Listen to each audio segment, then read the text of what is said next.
All right, in part 2 of our triangle series, now we're gonna start looking at some common counters your partner may try, some things they're gonna do to get themselves out of the situation or place their body in a certain way that kind of takes pressure away from the choke. So we'll kind of start in chronological order here. The first of which being, it kind of depends on how I got to the triangle situation. If maybe my partner was standing and I shot a triangle from here. Again, the main thing I'm worried about him is ducking his head straight down and out. So exactly. So what I'm trying to do once I get my legs up is really pull my partner in, pull my knees to my chest, make sure I'm pinching my knees, pulling my heels towards my butt. If my partner's head starts to slip out, one thing we can try just while our ankles are crossed here is attacking this arm that's in the triangle. So essentially, I'm just gonna use my thigh as a fulcrum here to bend his arm over.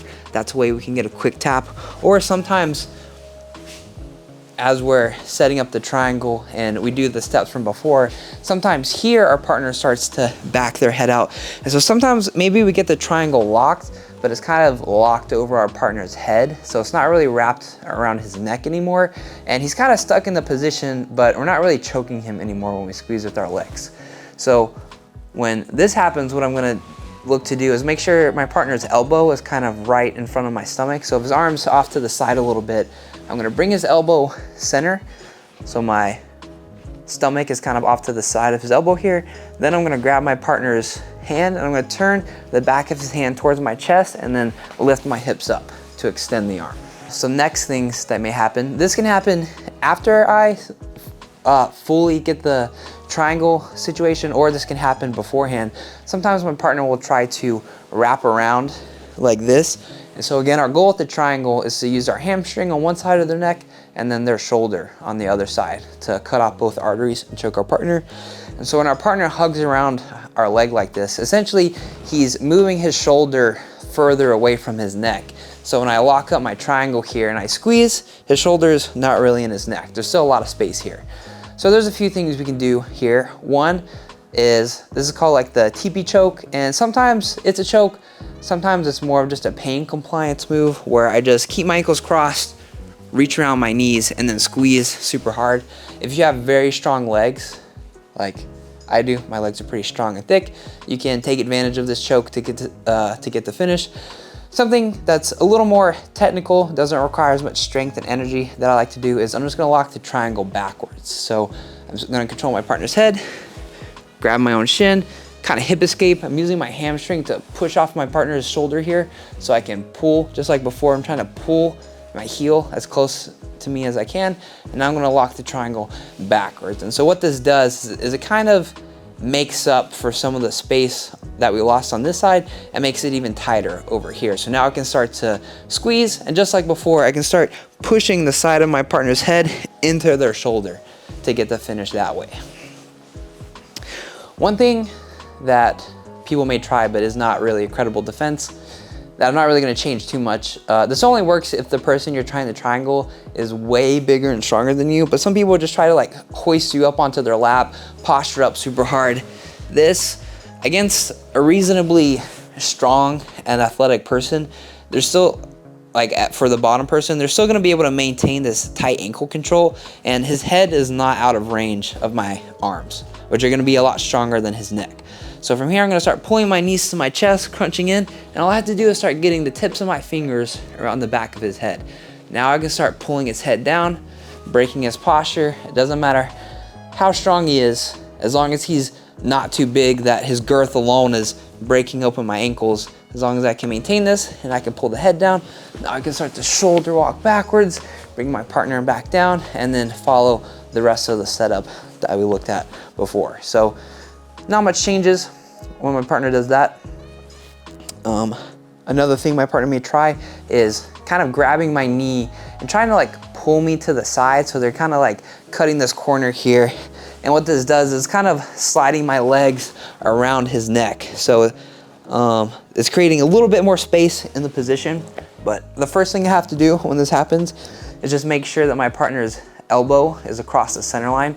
As long as his elbow is on this side, then his forearm is kind of acting as a frame against my hips. So that's what's allowing him to create this extra space in the choke here. So just like before, if I need to, I can kind of stretch my hips out, drag his elbow across the center line. Now I can start crunching in. And now I'm just gonna finish the choke just like before, except we're kind of off to the side.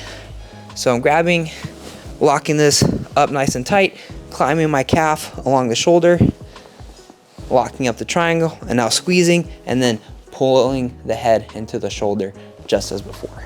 One final thing a person may try as a desperate attempt to skip the triangle is they may try to stand up and throw, especially if you're starting to lock up the position, they may try to sit back and throw their legs over you. Once he crosses his ankles over me, he can kind of use his legs to extend me away, and as he leans back, his back is breaking the lock of my ankles here.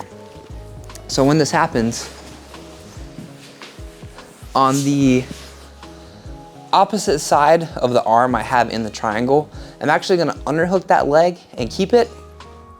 And then on the other side, my hand is gonna be fighting his leg. So as I'm setting up the triangle, he starts throwing his legs over me. Here, I'm gonna underhook, and then I'm gonna use my hand to block this leg. So by underhooking this leg, I've kind of trapped him in the position. And as long as I don't let him connect his ankles over my chest, I'm gonna be able to still finish. Just like before, I'm kind of crunching in, pulling the arm across, setting up the triangle, and then finishing just like before. One more time from the beginning here. If as soon as we get into the position, our partner is starting to duck out, we can potentially fight the hands, break this grip, 2-on-1, go across to use our forearm or our thigh as a fulcrum against the elbow. If we're locking up the triangle, but our partner's head slips out part way and our triangle is locked, but it's around the head, not the neck, I'm gonna bring the elbow to my stomach, turn the back of his hand towards me, lift my hips for the finish. And if you're gonna lose the position altogether and they do get their hands out or their head out, then all I'm gonna look to do is put this hand into my hip and transition into an omoplata. But we're not gonna go too deep into this for now, but it is an option. It just kind of changes the position. Next, if our partner is hugging around the thigh, one more time. I'm just locking up the triangle backwards, pinching, pushing my partner's head into their neck to get the finish. If they're trying to just deadlift straight up, pull us into their lap. And another reason this is kind of a bad thing to do is because since I'm sitting on his hips now, it kind of kills his mobility. So he's pretty stuck here. So now again, as long as I'm maintaining control with my legs, pulling my legs in tight, pinching my knees, heels to my butt, I can pull the arm across, control the head, stretch my partner back out, and lock up the triangle. If our partner pulls us to the side here, I'm just gonna make sure I push the arm across, adjust here, finish. Or if my partner tries to throw his legs over, I'm gonna underhook this side, kind of fall to this side, and then use my top hand to block his arm. And then from here, I'm looking to finish just like before.